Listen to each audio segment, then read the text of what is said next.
चाहिँ हामी मासु पकाइरहेको छौँ।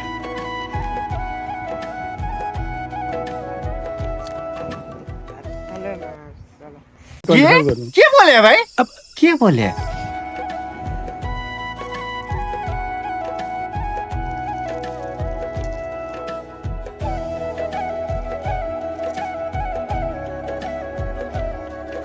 कतिखेर आएर चाहिँ हामीले यति मासु पोल्यौँ, बार्बिक्यू गऱ्यौँ अनि चाउचाउ पकायौँ। अब चाहिँ A few moments later. नमस्ते साथीहरू, आज चाहिँ हामी वनभोज मनाउन जान लागेको। म र मेरो साथी सञ्जीव। हो कि होइन सञ्जीव, भनिदेऊ त। हो। A few moments later.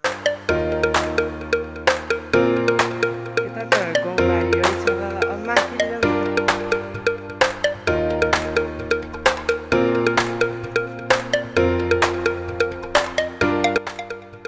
मेरो साथी चाहिँ आउँदैछ, म चाहिँ बल्ल बल्ल उठिसक्यो उकालो। लास्ट गाह्रो रहेछ भने यहाँनिर चाहिँ यो उकालो। अब हामी चाहिँ उता खोजिरहेको। के को पङ्खा चिलको रहेछ यार, कत्रो ठुलो यार। यार यस्तो कत्रो चिलको पङ्खा यत्रो हुँदो रहेछ। ल हेर्नुहोस्, चिलको एउटा पख यत्रो हुँदो रहेछ। मेरो साथीले भेटायो चाहिँ लास्ट ठुलो छ नि गाई चाहिँ बवाल छ। यतै बस्नु बवाल छ ठाउँ, यहाँनिर हुन्छ। ल यहाँनिर हामी चाहिँ मनाउने जग्गा छ, त्यही हो, यतैतिर बस्ने हो।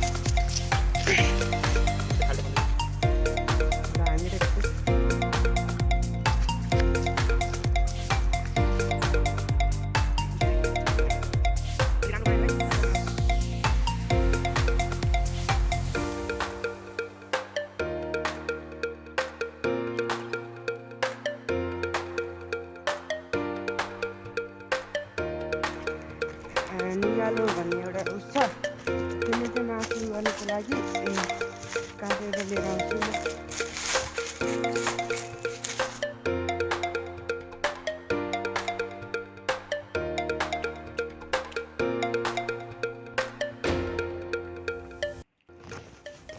यहाँ चाहिँ अहिले मैले निगालो लिएर आइसकेको छु। अब चाहिँ मैले निगालोको पातहरू सर्लक्क लाएर सबै फालिदिएँ। अनि यसमा चाहिँ अब हामीले बार्बिक्यू गर्नेछौँ। साथीले चाहिँ आगो बाल्नु लागिरहेछ, तबसम्म हामीले चाहिँ के ल्यायौँ सामान हेर्दै गरौँ है त। यो चाहिँ प्याज घरबाट भुक्टेर ल्याएको चाउचाउ भनेर खानुलाई, रोस्ट। अनि यो मासु पोल्नुलाई 4वटा छ चाउचाउ, 4वटा फुटी, 2टाको कचौरा, पानी छ 1 बोतल। अब चाहिँ हामीले मासु सिल पारिरहेछौँ बार्बिक्यू गर्नको लागि। अघिको निगालोमा चाउचाउ पकाउनुको लागि चाहिँ दिउरेमा मैले माटो लगाउँदैछु। यस्तो गऱ्यो भने चाहिँ कालो लाग्दैन दिउरेमा, त्यसपछि मात्ने बेलामा सजिलो हुन्छ नि त। अनि दिउरेलाई घाममा लगेर एकछिन सुकाइदिन्छु। त्यसपछि हामी बार्बिक्यू गर्नतर्फ लाग्यौँ।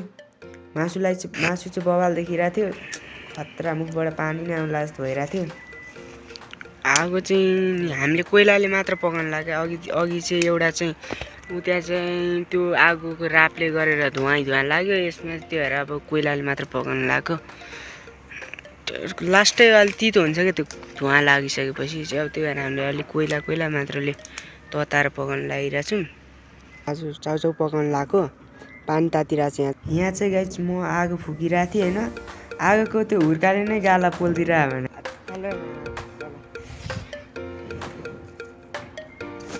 चपस्टिक बनाएर यहाँ चाहिँ आज हामीले चम्ची ल्याउनु बिर्सेछौँ। त्यही भएर हामी चाहिँ अब यो निगालोको चपस्टिक बनाएर खानु प्रयास गर्नेछौँ। अब कस्तो हुन्छ, आउँछ कि आउँदैन त्यो पनि थाहा छैन, अहिलेसम्म चाहिँ खाएको छैन। पानी नि उम्लिसकेछ अनि चाउचाउ पकायो। अब चाहिँ चाउचाउली पाकिसक्यो। अब चाहिँ हामी खान्छौँ। बार्बिक्यू चाहिँ यति भएको थियो। अब यसो टेस्ट गरेको, खतरा मिठो भएको रहेछ गाइस। त्यतिखेरदेखि आएर चाहिँ हामीले यति मासु पोल्यौँ, बार्बिक्यू गऱ्यौँ अनि चाउचाउ पकायौँ। अब चाहिँ हामी खानु स्टार्ट गरिरहेको छौँ। उसले चाहिँ कचौरामा हाल्नु लगाइरहेको छ चपिङ, के अरे योलाई के भन्छ अरे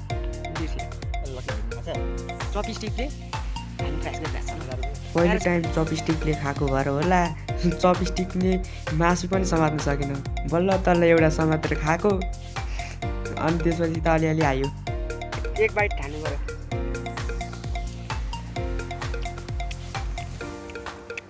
बब्बाल छ क्या गाइसहरू बब्बाल यस्तो मिठो छैन नि तपाईँहरू पनि यस्तो मौका पाएर साथीहरूसित मिलेर वनभोजहरू जानु भन्ने चाहन्छु या म चाहिँ लु वै समात्नु सिकाउ त मलाई चाहिँ चपस्टिकले चाउचाउ समात्नै सकिनँ कि गाइसहरू हेर्नु न कस्तो कमेन्ट लाग्यो होइन त्यसलाई एकचोटि नि समात्नु नसकेर बल्ल तल्ल समातेर खाइक्या गाइसहरू